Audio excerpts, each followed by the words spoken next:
Hello everyone. তো আজকের আমার রেসিপি হচ্ছে লোটে মাছের ঝুরি বা লোটে মাছের চচ্চড়ি। তো এর জন্য দেখো এখানে আমি সমস্ত কিছু কেটে নিয়েছি যা যা আমার প্রয়োজন। পেঁয়াজ আছে, তারপর টমেটো, লঙ্কা কুচি, আদা রসুন কুচি। তো এরপর দেখো আমি হচ্ছে গিয়ে কড়াই গরম করে তাতে তেল দিয়ে দিয়েছি, আর এর মধ্যে দিয়ে দেবো একটা তেজপাতা, শুকনো লঙ্কা, লবঙ্গ আর দারচিনি। আর তার সঙ্গে আমি হচ্ছে দেব কিছুটা গোটা জিরে। আসলে গোটা জিরেটা আমি সব কিছুতেই প্রায় খাই। আর ততক্ষণ পর্যন্ত এটাকে একটু ভেজে নিই যতক্ষণ না পর্যন্ত এই গরম মশলাটার গন্ধ ছাড়ছে। আর গরম মশলাটার গন্ধ ছাড়ার পর এর মধ্যে যে কুচিয়ে রাখা পেঁয়াজগুলোকে আমি হচ্ছে দিয়ে দিচ্ছি। আর পেঁয়াজগুলোকে আমি ততক্ষণ পর্যন্ত ভেজে নেব যতক্ষণ না পর্যন্ত এই পেঁয়াজগুলো একটু লাল লাল হয়ে যায়। ততক্ষণ পর্যন্ত এখন হচ্ছে পেঁয়াজগুলোকে আমি ভেজে নিতে থাকি। আর তোমরা কারা কারা এই লোটে মাছের ঝুরি বা চচ্চড়ি খেতে ভালোবাসো অবশ্যই আমাকে কমেন্টস করে জানিও। আর এই যে দেখো পেঁয়াজ ভাজা হয়ে যাওয়ার পর ওই যে কেটে রাখা কাঁচা লঙ্কা কুচিগুলো আমি এখানে দিয়ে দিচ্ছি। আমি এখানে আর অন্য কোনো লঙ্কা ব্যবহার করব না, তোমরা চাইলে অন্য কিছুও দিতে পারো। আর তারপর দিয়ে দিলাম রসুন কুচিগুলো আর আদা কুচিগুলো। আমি এখানে সমস্তটাই হচ্ছে গোটা গোটা কুচি কুচি করে দিচ্ছি। তো তোমরা চাইলে এটা কিন্তু পেস্ট করেও দিতে পারো, দুরকমভাবেই এটা রান্না করা যায়।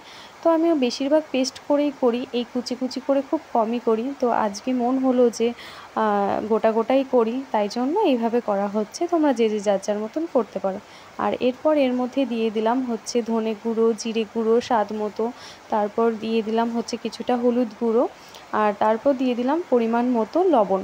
এবার লবণ দিয়ে এটাকে হচ্ছে গিয়ে ভালো করে একটুখানি ভেজে নেব।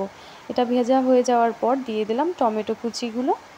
তো এবার সমস্ত কিছু দিয়ে আমি হচ্ছে গিয়ে ভেজে নেব যতক্ষণ না পর্যন্ত এই কাঁচা মশলার গন্ধটা ছাড়বে। তো তারপর দিয়ে দিলাম বেশ কিছুটা জল, কারণ টমেটোটা গলিয়ে নেওয়ার জন্য, আর মশলাটাও ভালো মতো আরেকটু করে কষিয়ে নেওয়ার জন্য আমি হচ্ছে গিয়ে জল দিয়ে দিলাম। তো এটা মশলা কষা হয়ে যাওয়ার পরে এই যে দেখো আমার মশলাটা প্রায় রেডি হয়ে গেছে। তো তারপর আমি হচ্ছে এই যে লোটে মাছগুলো দিয়ে দিলাম।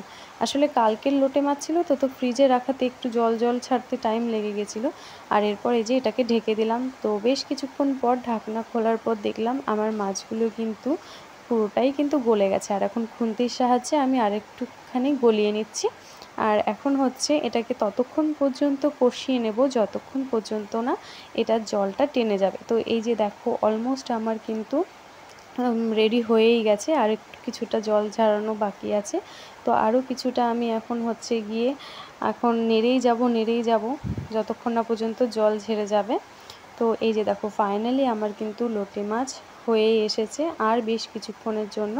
তো তারপর হচ্ছে এর মধ্যে গোটা গরম মশলা দিয়ে দিলাম। তো তারপর গরম মশলা দিয়ে কিছুটা নেড়ে চেড়ে নেব। আর এই যে দেখো ফাইনালি আমার কিন্তু লোটে মাছ রান্না হয়ে গেছে, আর বরের টিফিন বক্সেও ভরে দিয়েছি। তো তোমরা কারা কারা লোটে মাছ খেতে পছন্দ করো অবশ্যই আমাকে কমেন্টসে জানিও। টাটা।